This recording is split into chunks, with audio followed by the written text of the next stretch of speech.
Welcome to BM Dooney Farms Apiary. In this video, I'm going to demonstrate how to do a hive inspection.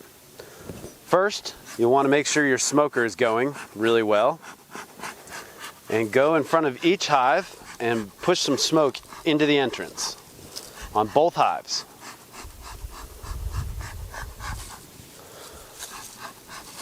I like to put smoke in both hives, that way the thumps don't transfer through the wood into the other hive and cause them to come out and defend. So while that smoke settles, I can undo my straps. That keeps the wind from pulling the lids off. That gives the smoke a little bit of time to get inside the hive and cause the bees to go gorge themselves on honey, and then they'll be less likely to attack. Now, one good thump on the back of this lid will usually release the lid. If that doesn't work, you can take your hive tool and press it into the back corner and pry up. Always work your hive from the back side. If you work the hive from the front, you'll cause the bees that are working, that come home, they'll start backing up behind me and they'll start getting angry. And then you could start getting some stings. As you can see, these bees are backing up behind me. So I'm going to get out of the way and let them go back into the hive while I open the back of the hive up. There. Once you've got the lid cracked, you can push some smoke into the lid from all around the backs and sides. That'll send the bees downward. Okay. Always peek under the lid to make sure there's not a bunch of bees on the top of the lid. As you can see, there's a few bees up there. What I like to do is a quick tap and they'll drop down inside their hive. Flip the lid over and place it in between the two hives. And now you can begin your inspection. I pull off my beetle traps and set them off to the side.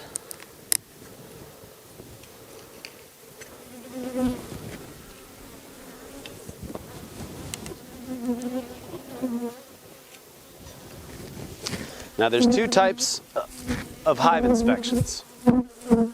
One is a non-invasive visual inspection where you look down in between all the frames and you just count the number of bees, frames with bees. So on this hive, I have the two outer frames are empty, and then all the frames in the middle have bees. So there's 6 frames of bees in this top box. So I can assume they've already filled the bottom box and they've moved up into the top. I like to keep a second box on hand so that I can transfer the frames directly into another box. That keeps the bees out of the sun and keeps the bees out of the wind.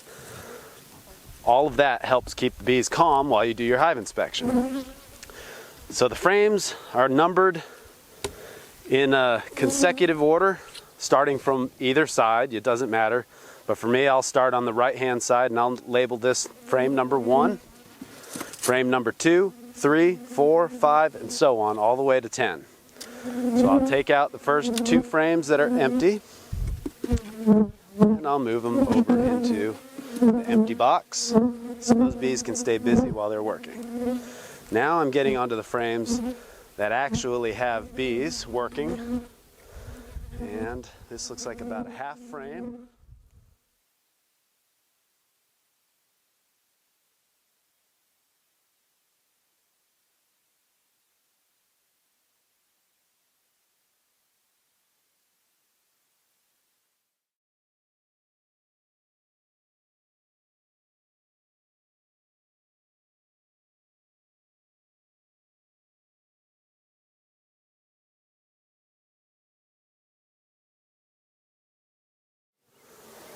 Take a look at the frame and what you're looking for generally in your inspection is you want to make sure the bees have food, which is honey. You also want to make sure they have pollen, which is food to raise the baby bees. But you're looking for signs the queen are there. You want to see all frames of brood, egg, larva, and pupa.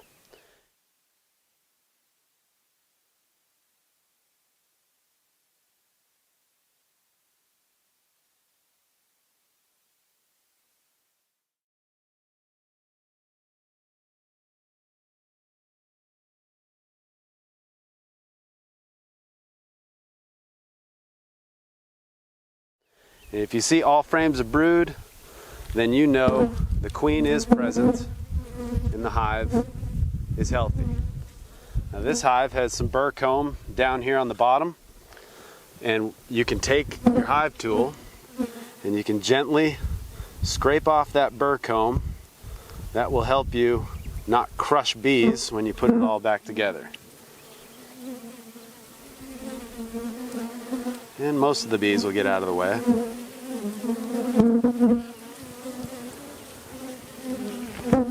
Don't worry, yes, it does kill some of those larvae, but most of those larvae are drone.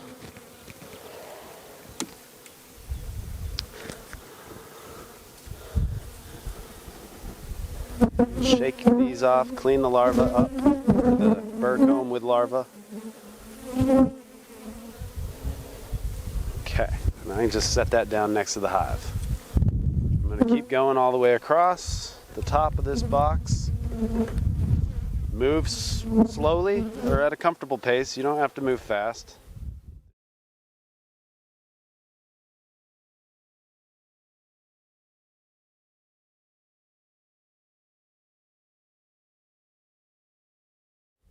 There's no hurry. And I'm carefully looking at each one of these frames, observing for all signs of healthy hive.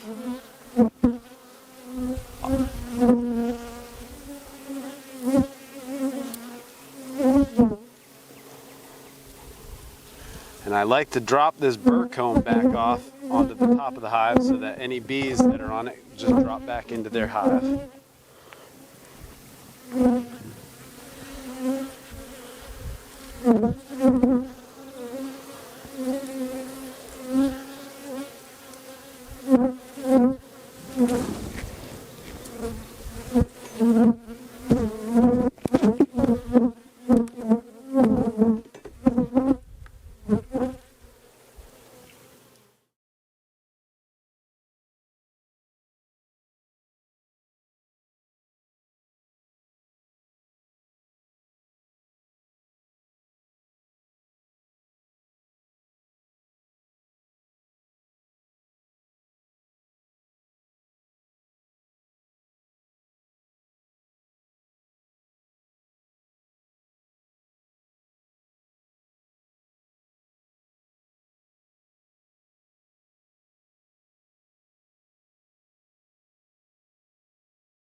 Okay, on this hive I definitely see some eggs, so I know the queen is here.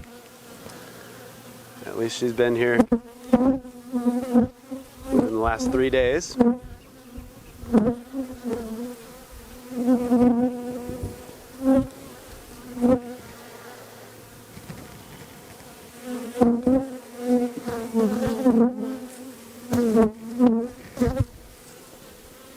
Alright, now we're getting to a frame of some good honey.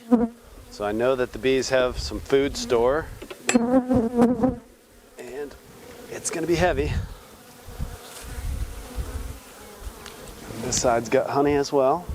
So that's good. The queen has been over here.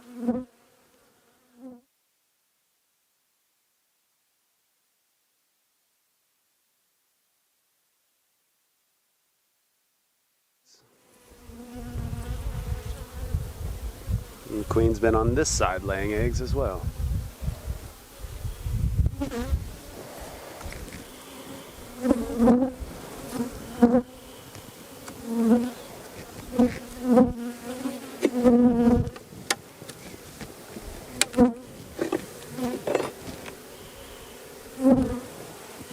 Okay. Now what you can do when you've got a frame that has a lot of stuff on it and a lot of bees, and you really need a better look, you can shake the bees off down into the hive. Now you've got a frame that has very few bees on it. And that gives you a good look at each cell, and you can really get a good visual on what's going on in each cell.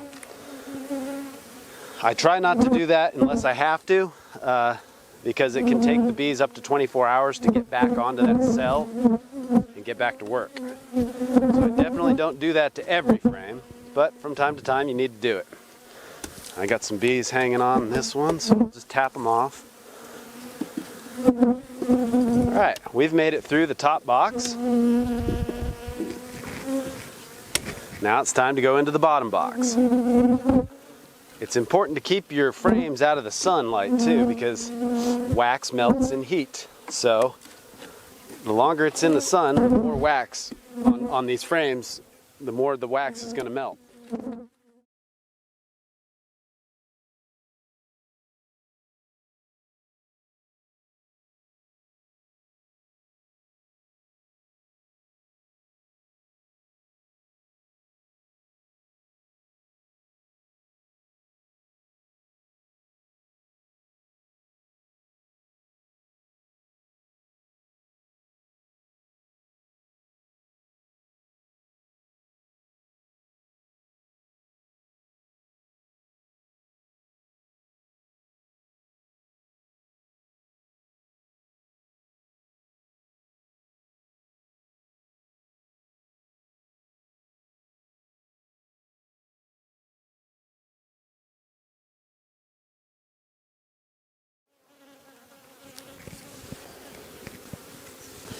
And last but not least, secure the lid so that if an unexpected storm were to come, the lid will stay in place. You won't have to come out in the middle of the night and put the lid on with a bunch of angry bees. And that's it.